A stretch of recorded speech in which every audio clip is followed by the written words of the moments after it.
the two-time reigning champions. You'd think the answer in the AFC West for the Kansas City Chiefs, the question would be, can they three-peat? But you went with what? I went with who replaces L'Jarius Sneed in the secondary. I mean, we just were talking about the Tennessee Titans. They traded him to Tennessee, and I just don't see a clear-cut replacement. I mean, you have Trent McDuffie, but he's not really like a boundary corner. It's just not really his role. And so Sneed has a huge piece to this secondary over, this latest Super Bowl run. So I just wonder how you fix that. I'm not necessarily concerned because you're the Chiefs and you'll get any veteran free agent that would want to contend for a title to go sign with you. But on the roster as it currently constitute, I'm not 100% confident of what they have to replace him. Yeah, I don't think they have anybody that can replace him, and anybody who's even as remotely close to as good as Sneed was. And obviously, they're going to throw corners out there. They're not going to just have no one at the position.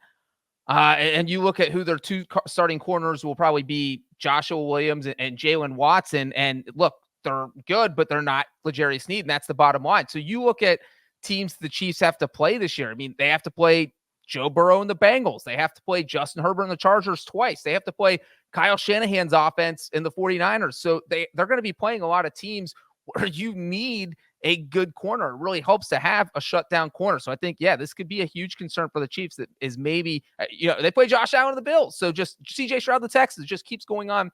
They're playing these teams with really good quarterbacks where having a great corner would help. So this is absolutely a huge question going into this year. Yep. I mean, look, this team probably doesn't finish where it finishes without the help from the defense last year. So the offense going to need to make up for maybe a drop off on the defense for the Raiders, Sully.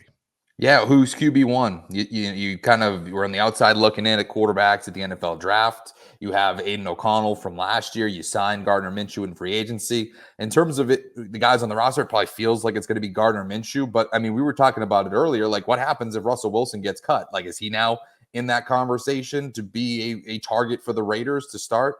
I just have a lot of questions as to how this roster is ultimately going to shake out, because I do like their pieces. I like their defense. Max Crosby, I like them signing Christian Wilkins in free agency. Obviously, Adams and Jacoby Myers are great, but they just don't have that quarterback. And when you're in the AFC West with Patrick Mahomes and Justin Herbert, you need to have that quarterback. And right now, I don't know if there's anybody that can elevate them at the moment. Yeah, I won't add too much of this because we've talked about it a lot this offseason. What are the Raiders going to do at quarterback? I agree with Sully. It seems like Gardner Minshew probably has the upper hand, but if Aiden O'Connell goes out there and looks great in training camp, there's no reason he can't win the job. I'll just ask you guys this. Would you consider going out and signing somebody like Ryan Tannehill? Is that an upgrade over Gardner Minshew? I mean, there are at least options out there, but maybe the Raiders are comfortable with Minshew and O'Connell. I mean, they targeted Minshew relatively early, I feel like, in free agency. So I think if they, they definitely talked about, Ryan Tannehill. I don't think that they were, running to be like, okay, we got to scoop him up before somebody else does. I think they said, okay, we like Minshew, let's go for it. I just, again, not particularly high ceiling with him under center. They clearly like Minshew. They gave him a ton of money, and they did draft him by. They, again, didn't really have the chance to, but didn't like add Spencer Rattler in the second or third or anything. The Denver Broncos. Yeah, we don't have to go long on this just because I feel like we've talked about it a bunch. But who's going to be their quarterback? I know they drafted Bo Nix, but Bo Nix. Again, you're not in a great spot if you're starting Bo Nix on week one. It's just it's not. Well, I'll just say this real quickly, and Breach, you can agree or disagree. But if Bo Nix is 24 years old, if Bo Nix isn't your week one starter, and Jared Stidham is, then you've made a big mistake at number 12 overall. Yeah, I mean, that's the truth. I think they almost put themselves in a spot where they have to start Nix. But guess what?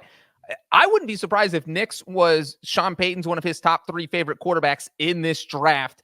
And, he knows there's no way I'm getting Caleb Williams, but he looks at Nix and says, all right, this guy was the most accurate passer in FBS football last season. My offense, I just want timing and accuracy. That is it. That's what thrives.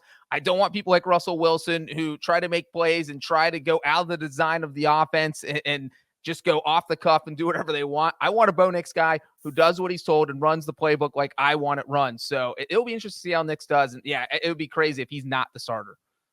The Los Angeles Chargers.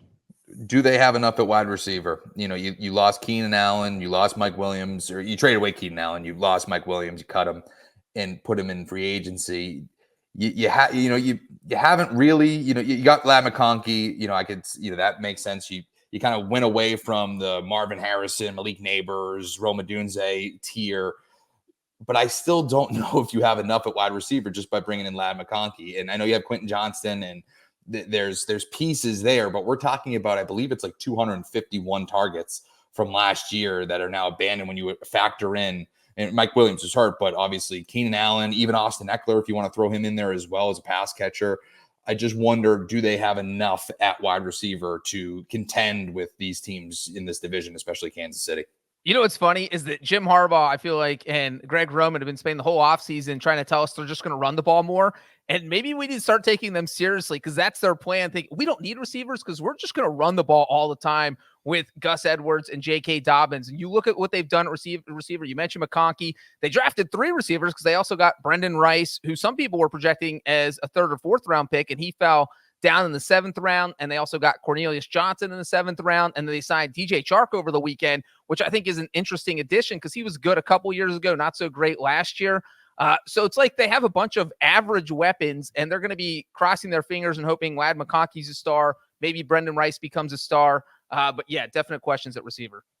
They have a 1st, 2nd, and 3rd round pick in the last 5 drafts on the roster. I think Harbaugh believes he'll get the most out of them, and that because they're going to be a run-heavy team, that he would rather risk it at wide receiver than risk it at edge rusher. Which you're picking between Keenan Allen, Mike Williams, and Joey Bosa, Khalil Mack. I think he made the right decision. We will see.